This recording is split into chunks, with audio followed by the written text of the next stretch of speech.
Bozbaş Pictures təqdim edir. Tretya seriya.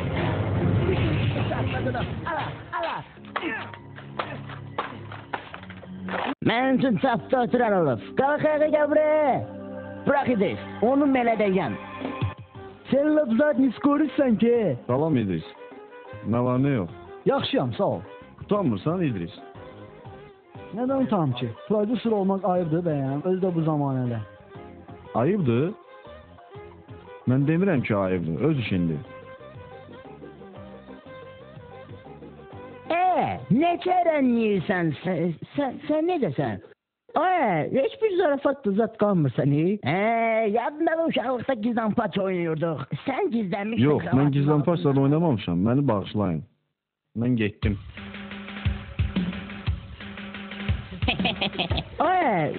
İdris! Sen benim torbamı dikmek için beni buraya getirdin. Ne torbası? Bilirsen torba ne değil? Bilirəm. Ona ne değilsen? Deyirəm yolun sağıyla. Ne yolun sağıyla? Taşmışsan sen? Deyirəm ki sen sağa, mən sola. Deyirsən ki ben sağa, sen sola? Buraya gel lan, buraya gel lan. Laf bu.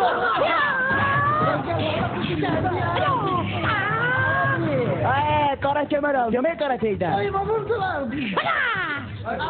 Ay durur mu İzzet? Oy bağışla bilmedim. Ne bilmedin? Allah hakkı bilmedim. Geldi koyma. Ana bırak gel.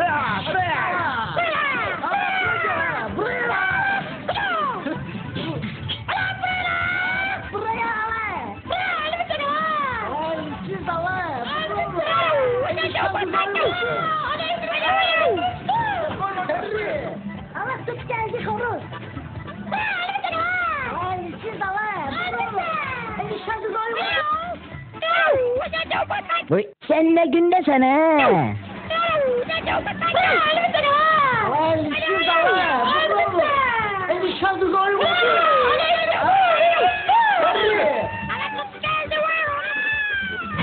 Korkma bırakmışız var. Buraya gel Allah tut. Tünümleri yapacağız da sonra verirsen bana.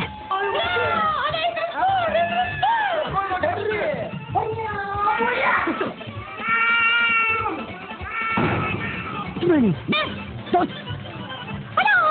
Buraya gel Allah tut. İdris.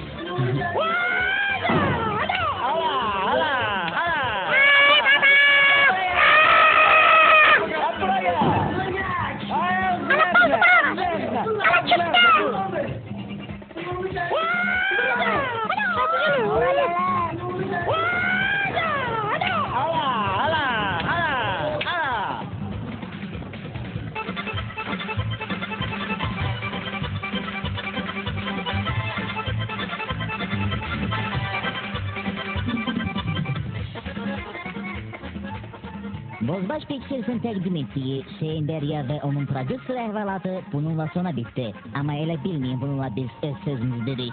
Növbəti hədəfimiz...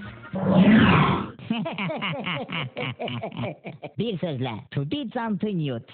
Kışka, kantunit yok. To be continental. Ne fərqi var, ATV magazin verilişini diqqətlə izləyin. Tüyo.